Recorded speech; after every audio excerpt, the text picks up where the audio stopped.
नमस्कार. मी आलेले आहोत तुमसर मोहाडी विधानसभेच्या कांद्री या गावामध्ये. हा मासोळीचा बाजार आहे. या ठिकाणी अनेक मतदार बसले आहेत. आपण त्यांच्याशी चर्चा करूया. काय इथं धुराळा कसा उडणार आहे, काय उडणार आहे. भाऊ, आपल्या क्षेत्रामध्ये विधानसभेची निवडणूक आहे. निवडणुकीमध्ये तुम्हाला कुठली सरकार पाहिजे आणि कुठला आमदार पाहिजे, कशा प्रकारचा आमदार पाहिजे? तसं नाही सांगू शकत. समर्थनात आहे का विरोधात आहे सरकार? आता जे आहे समर्थनात आहे. म्हणजे शेतकऱ्याला भाऊ एक मिनिट, आता जे शेतकऱ्याकरता सुविधा दिली ते काय परिपूर्ण आहे का? हो नाही, बरोबर पण आहे. पण शेतकरी रडत असते की अद्यापही बिचारा. हो, पण कशासाठी भाव रेट नाही भेटत धानाले, खर्च जास्त येते, त्याच्या कारण मजुरीची रोजी वाढली.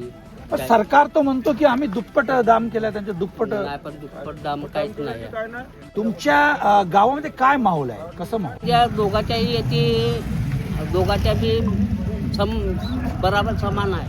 अच्छा, बरोबर आहे. हो, म्हणजे दोघांमध्ये मताचं विभाजन बरोबर आहे. बराबर आहे. किती मतदान असेल? येते 5,000 आहे का किती? 2800.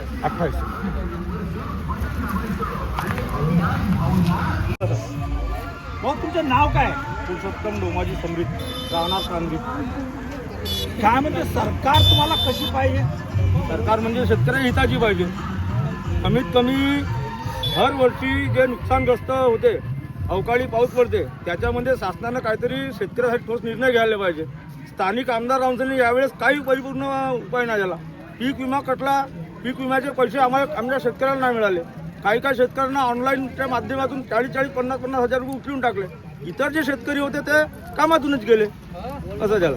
आता जे सध्या रणधुमाळी सुरू आहे, काय वाटतंय कोण निवडून येऊ शकतो? चरणभाऊ वाघमारे. चरणभाऊ वाघमारे. का बरं चरणभाऊ वाघमारे? त्यांचे कार्यकर्तृत्व चांगले आहे. अच्छा, ते शेतकऱ्यासाठी झटणार नेते आहेत. अच्छा. अर्ध्या रात्री त्यांना फोन करा, केव्हा ते फोन रिसिव्ह करतात. स्थानिक आमदार जेव्हा त्यांनी 5 वर्षामध्ये मी 3दा कॉल केला त्या व्यक्तीला, त्यांनी 3दा माझ्या कॉल नाही उचलला. एका हिशोबाने कशा करता कॉल केला होता? कोणती समस्या असेल तेव्हा. कोणती समस्या? अरे, एकदा मी ह्या पीक विम्याबद्दल माहितीसाठी विचारलं त्याला. मागे याच्यामध्ये सेवा सहकारी संस्थामध्ये म्हणजे हे घेतला होता, काय व्याज आकारणी केलं शेतकऱ्या पैशावर. आजपर्यंत व्याज आकारणी नव्हती. त्यांना ते प्रश्न विचारला का भाऊ हे कसं काय, तर त्यांनी म्हटलं का काही माहिती नाही. मग तो व्याज बंद झाला ना? बंद झाला, परंतु पहिल्यांदा व्याज घेतण्यात आलं सर. अच्छा, या ठिकाणी कांद्री गावात काय स्थिती राहील? चरणभाऊ समोर राहील. अच्छा, चरणभाऊ समोर. हो, त्याची कर्मभूमी आहे, जन्मभूमी आहे. 10 मिनिटात फोन करतो. काय काम करते तू? कंपनीमध्ये काम करतो. कुठल्या कंपनीमध्ये? रिलायन्स. कुठली? कुठं? मौद्याला काम करतो. या गावचा स्थानिक आहे तू? का म्हणजे तुला आमदार कसा पाहिजे? आमदार आपले राजूभाऊ सरकार पाहिजे. राजूभाऊ सर. काय असा राजूभाऊ मध्ये? आपल्या युवा पिढीसाठी राजूभाऊ ठीक आहे. युवा पिढीसाठी ठीक आहे. हा, काय राजूभाऊचे असे कामं कोणते चांगले आहेत? कामं भरपूर आहेत ना. कांद्रीला चेंज करून टाकला, आणखी बहुत कामं केली आहे.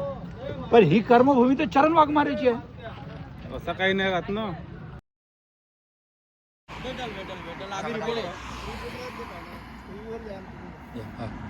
बाई, काय नाव आहे तुमचं? सत्यशीला मानकर, तुम्ही कोणत्या गावच्या? कांद्री, कोणती कांद्रीची? हे जाम कांद्री. जाम कांद्री. कुठे गेल्या होत्या? शेतात काय रोजी आहे? निंदावले गेल्या होत्या का? मिरची तळा का रोजी आहे? आहे 200. 200. अच्छा. का म्हणते तुमच्या गावचा माहोल का म्हणते कांद्रीचा? बरं आहे. का बरं आहे? कोण कारे मोरे काऊन कार्य मरे? कोण म्हणून तर मग म्हणतात. आम्ही आलेलो आहोत जाम येथील गांधी चौकामध्ये.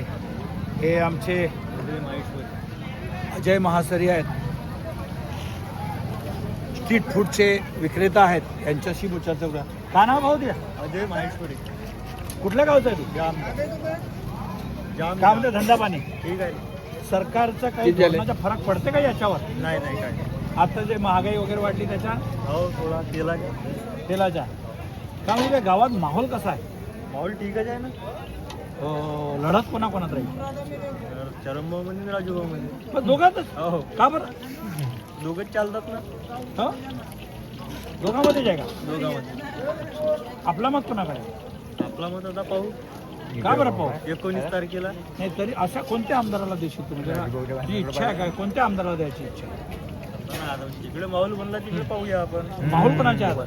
माहोल राजूभाऊ आपल्या गावात. माहोल कुठे आहे का? का माहोल आहे? राजू गारे मोरे. चरण भाऊ जवळच्या कांद्रीच्या आहेत त्यांना राजू गारे मोरे. चरण भाऊच्या माणसं हां घडीला देणार.